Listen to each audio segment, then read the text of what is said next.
Hello everyone.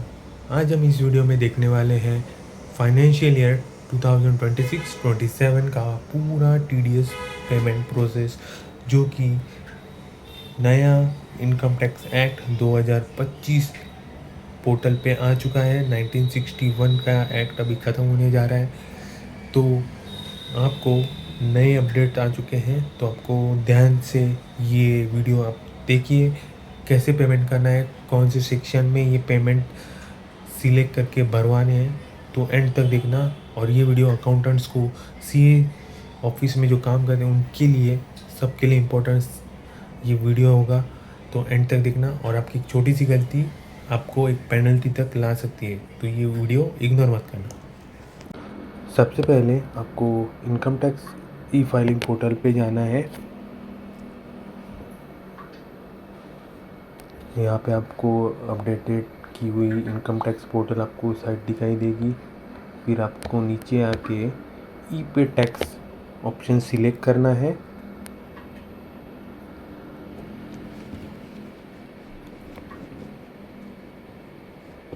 फिर आपको दो ऑप्शंस दिखाई देंगे।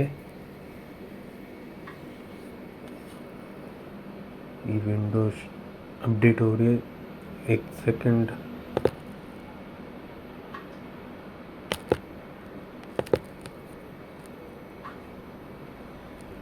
एक बार मैं ये रिफ्रेश कर लेता हूँ।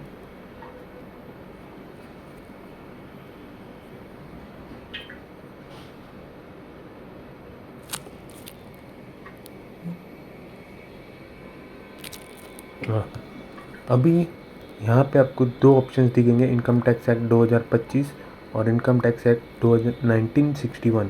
जो ओल्ड इनकम टैक्स एक्ट था, अभी चेंज होके इनकम टैक्स एक्ट 2025 हो चुका है, और ये लागू होगा फाइनेंशियल ईयर 26-27 से। मतलब अब हम उन्हें फाइनेंशियल ईयर नहीं तो टैक्स ईयर हम बोलेंगे, जो 1 अप्रैल 2026 से चालू होगा।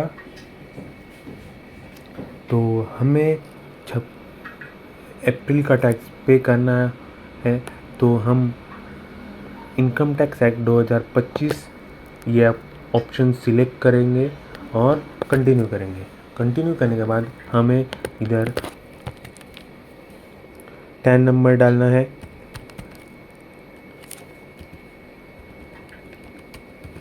फिर से एक बार डालना होगा।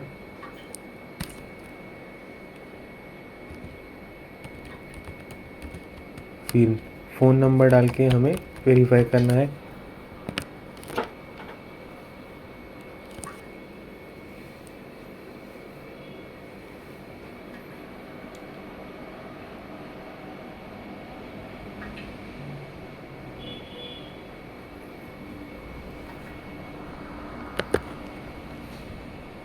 फिर ओटीपी सेंड होगा।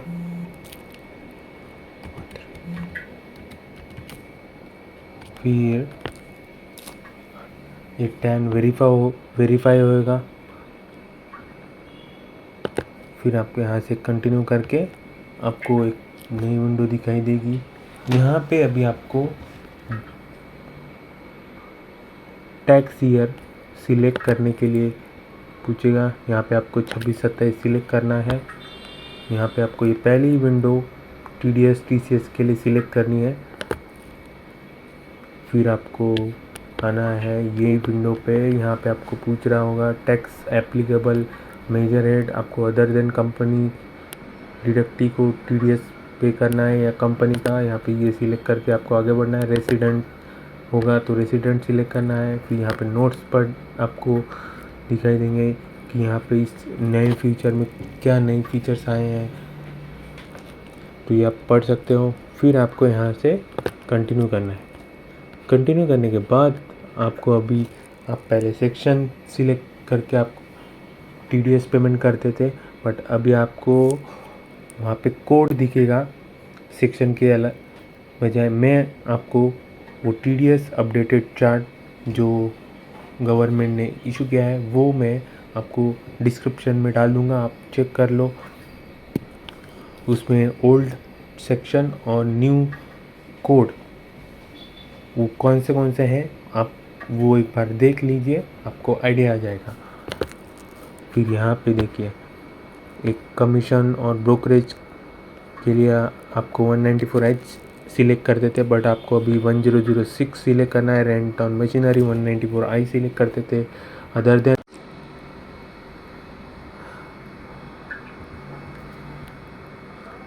अब लेबर को करना है तो 1023 सिलेक्ट करना है, ये इंडिविजुअल के लिए रहेगा। और अदर देन इंडिविजुअल रहेगा तो 1024 सिलेक्ट करना है।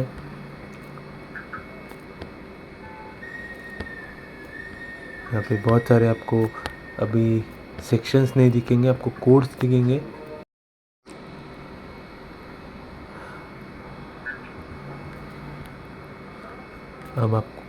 अब लेबर को करना है तो 1023 सिलेक्ट करना है, ये इंडिविजुअल के लिए रहेगा। और अदर देन इंडिविजुअल रहेगा तो 1024 सिलेक्ट करना है।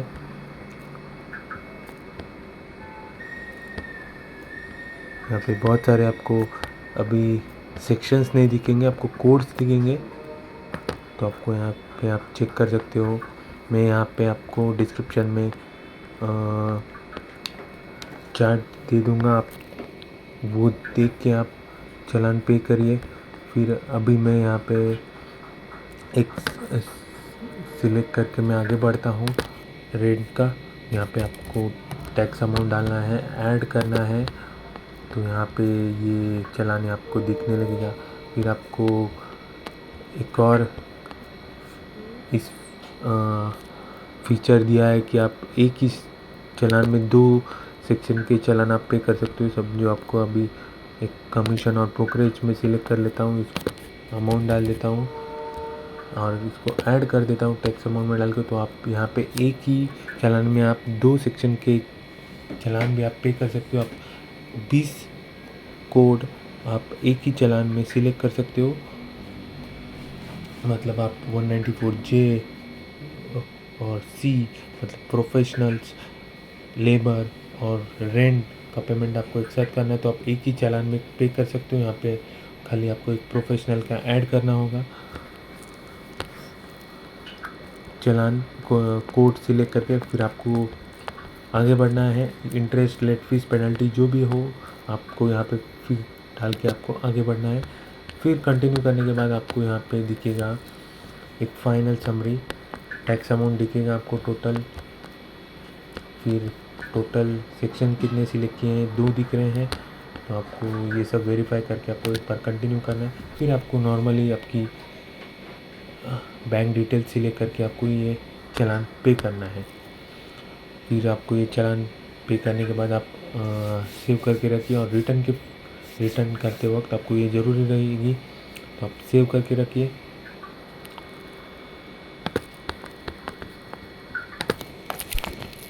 अब हम ड्यू डेट्स के बारे में बात करेंगे टीडीएस के। तो टीडीएस की ड्यू डेट्स कोई चेंज नहीं हुई है, और महीने की 7 तारीख ही आपकी टीडीएस की ड्यू डेट्स रहेगी। खाली मार्च महीने की 30 अप्रैल रहेगी, तो ध्यान रखिए।